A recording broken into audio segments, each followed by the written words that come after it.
nhớ cho anh buồn thêm, nhớ nhung làm gì một giấc mơ xa.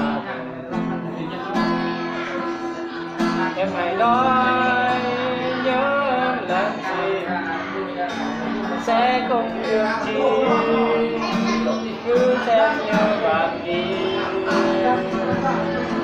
Người ơi, lòng này đôi nhỏ chỉ được nắm tay em về bên em. Ngày qua thì em đâu có biết, chỉ có những hờ làm anh đã yêu. Sẽ có nhau dài lâu hay mất nhau ngày sau. Không được rồi. Đã chưa? Bắt đầu.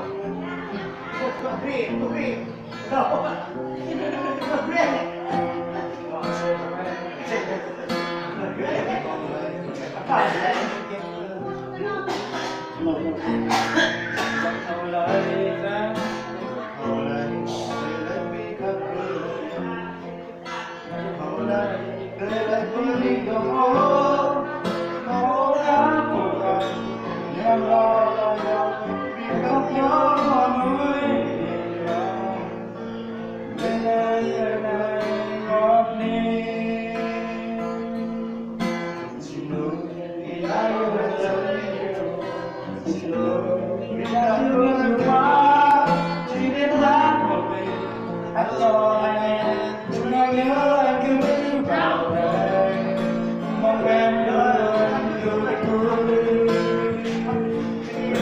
Không chờ thế không có thế đi vào đâu quay trong họ về đi nơi đâu tôi nhớ ta anh có bạn đây chưa bao giờ khó thấy ngày đâu anh chưa bao giờ về tay em về anh chưa bao giờ chỉ đã một bên em từng năm tháng khi anh ở bên em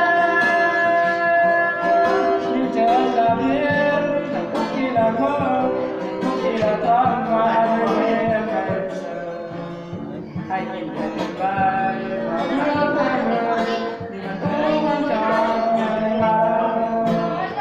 Theo bác Rạ ơi, tụi con phải đưa tụi con này mà rạ ăn rồi.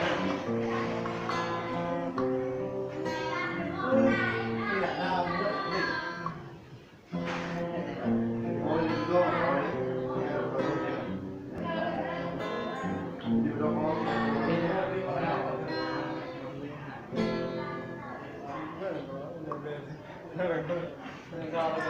Thank you.